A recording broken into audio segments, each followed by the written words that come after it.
Welcome to the Book Binge. I'm your host, King Crusoe. You can call me KC, and this is part 2 of my 2025 reading tier list where I rank everything that I read in 2025. As you'll see, I already have up on the screen here the first 12 books that I read, plus a few volumes of the manga that I finished in the early parts of the year.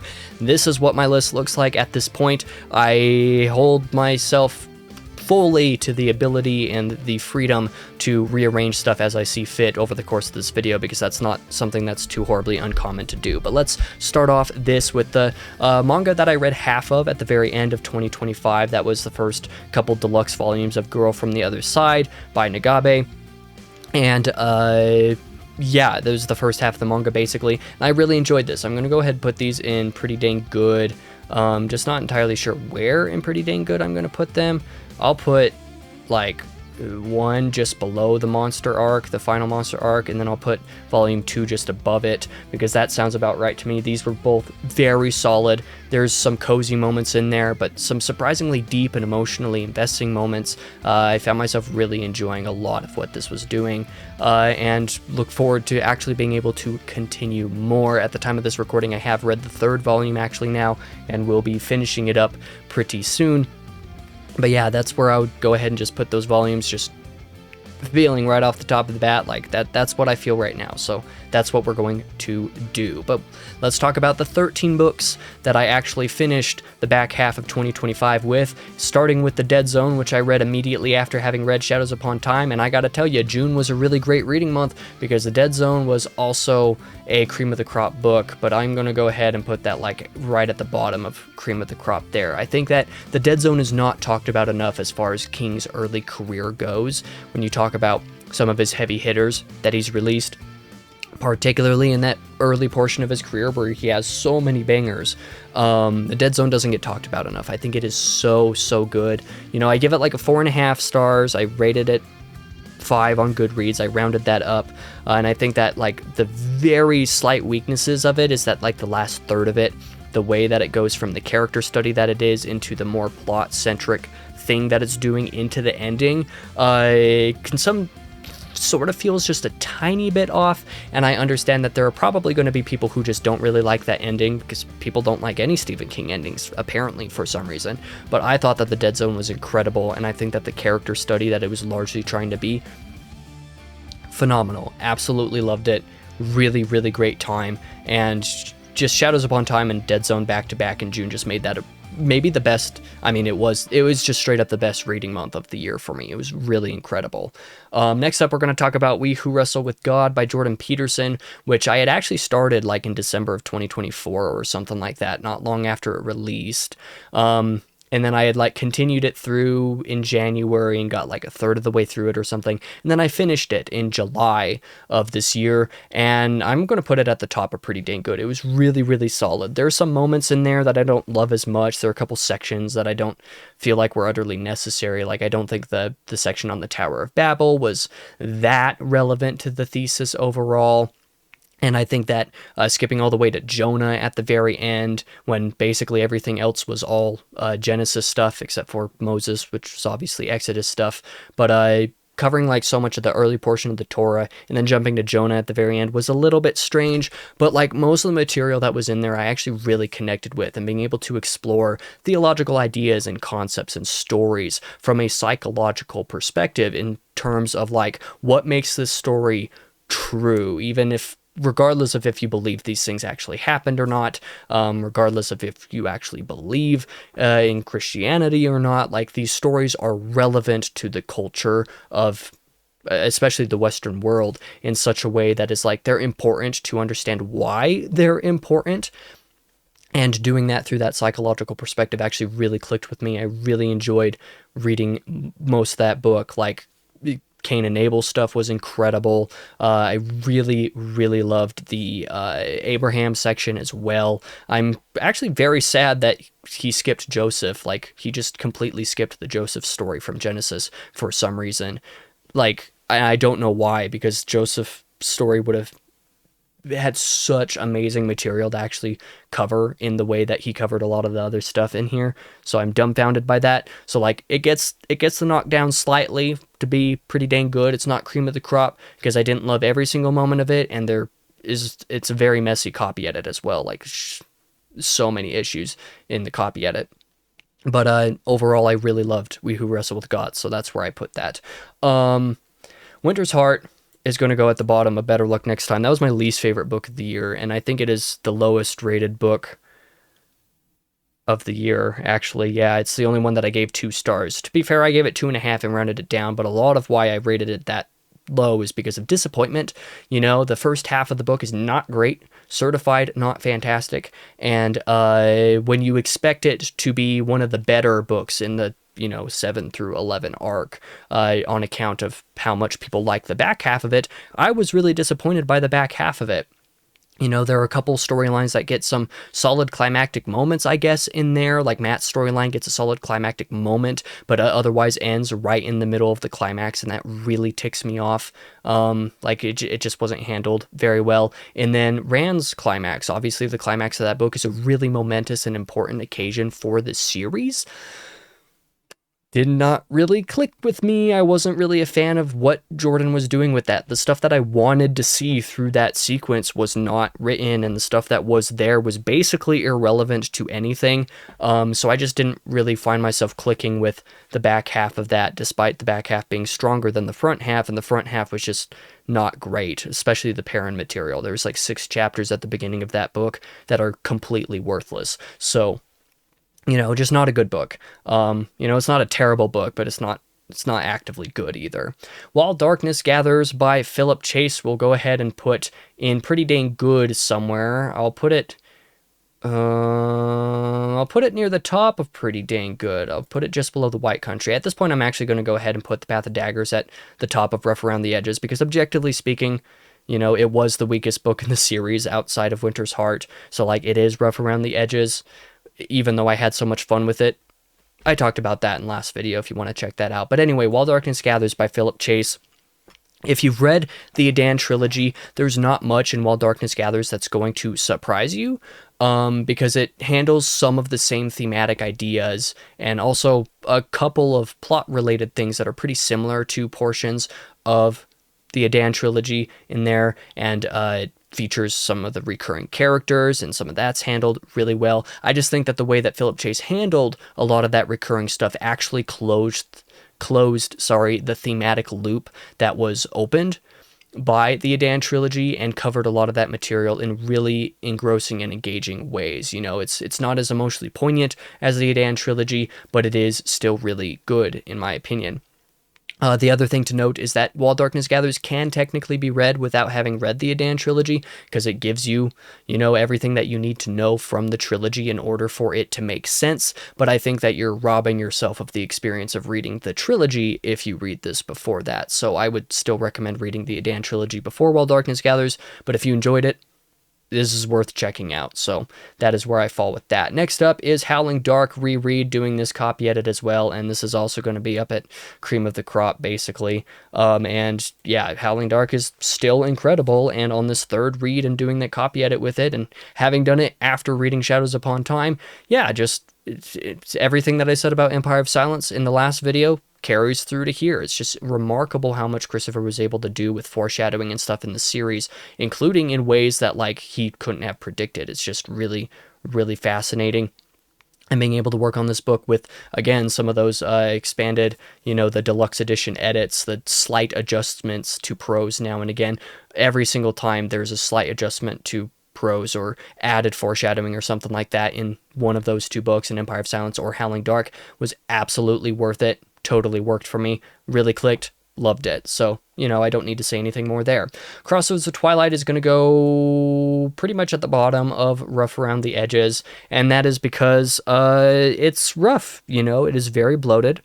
It takes way too long to do what it is doing, but I give it the benefit of the doubt that if you go into that book knowing what it is, that it is a bridge book reacting to the end of Winter's Heart, and very subtly starting to prepare for Knife of Dreams, it's not that bad, actually. Like I said, it's very bloated.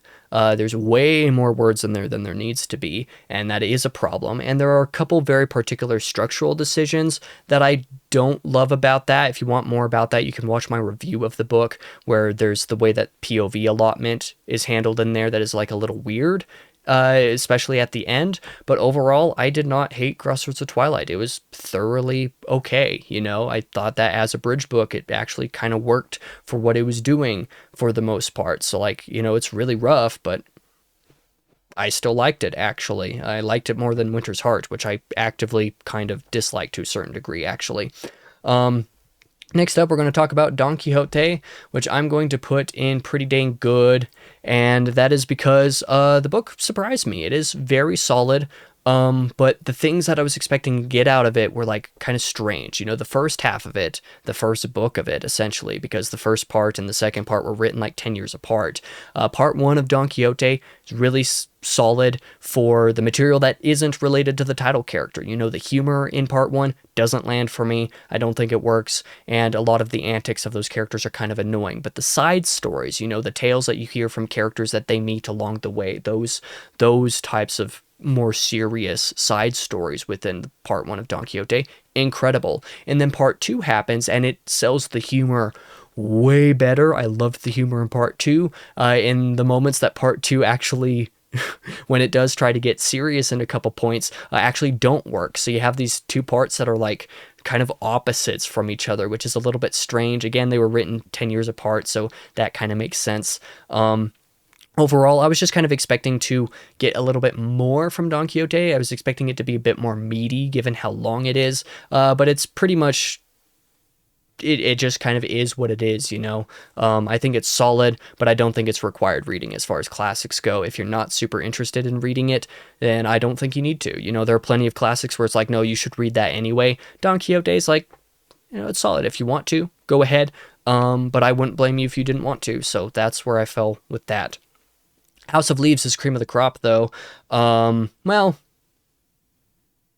cream of the crop or pretty dang good is the question. I'm going to put it top of pretty dang good for now, and that is because it is pretty dang good. The only thing that holds it back from being cream of the crop is the Johnny Truant stuff, which I feel like is somewhat superfluous at certain points and can get a bit tedious to work through. It's not that much of an issue, but the Davidson record in there is absolutely cream of the crop and is absolutely worth working through the book to experience. Just being able to experience that found footage thing. I'm going to actually go ahead and put it cream of the crop just because of the Davidson record. Having a found footage film rendered in book form because it's a commentary on that film is just so cool conceptually, and the fact that it works so well is crazy. I really, really like House of Leaves. Very solid. The very minor nitpicks that I have with it as far as Johnny Truant is concerned are they're not the biggest of deals. They're fine. Next up is Immoral and Malevolent Happenings by Alex Inglis. I'm going to put this at the top of Rough Around the Edges. This is a book that I copy edited a handful of months back, and at the point of this video's release should theoretically be releasing here in a couple of weeks. It is a companion novel to the next album by the metalcore band Before I Turn. I've been a fan of this band since 2018, and I love the story of Claustrophobic and Lovelorn. Immoral and Malevolent Happenings, both the book and the album, continue that story, and being able to copy edit that book, kind of work on that and see the way that this kind of upends our understanding of the story based off of the original two albums from handful of years ago is just really, really cool. I really enjoyed getting to experience that.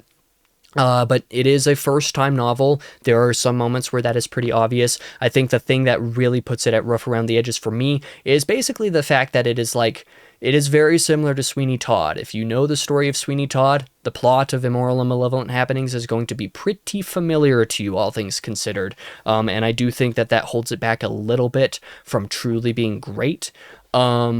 But I still really enjoyed it. If you enjoy Sweeney Todd, you should still read the book because it is really cool. And apparently the album is also musically inspired by Sweeney Todd, so it's not just the plot of the novel, it's also the music that's kind of inspired by that. So I'm really interested to see how the album continues to continue that, upheaval of the story. I thought that the book was solid, and I recommend it to people who like, Sweeney Todd or who like the band, obviously. So, that's where I put it. Knife of Dreams, the final Wheel of Time book that I read this year, and the final one by Robert Jordan, I'm going to put in pretty dang good. I'm going to put it around the same spot as A Crown of Swords, and these two are basically interchangeable to me. I'm not entirely sure at this point which one I actually prefer over the other, believe it or not. I just really don't know. And that is because they are both the two 4-star entries within the slog arc from books 7 through 11. They kind of bookend it in solid places. Actually, no, I'm going to put it below Crown of Swords. And that is because the first half of Knife of Dreams, the prologue and the first couple chapters are great. But most of the rest of the first half of Knife of Dreams is bloated. And I don't think needed to take nearly as long to do what they did. In fact, I think that some of that material actually could have been not in there at all, and it would have been fine. But the back half of Knife of Dreams is really solid. I do have to give it that credit. I guess it's just a preference of whether you like the first, like, 4/5 of A Crown of Swords better than the back half of Knife of Dreams. And I think I do, even though I'm normally a climax type of person. But I think the main other thing that holds Knife of Dreams back is that it's very nearly too little too late. The fact that it does finally decide to close off all of these plot lines that started in books 7 and 8 is cool, but like, it shouldn't have taken that long. This 5-book arc could have been 3 books if it was properly outlined.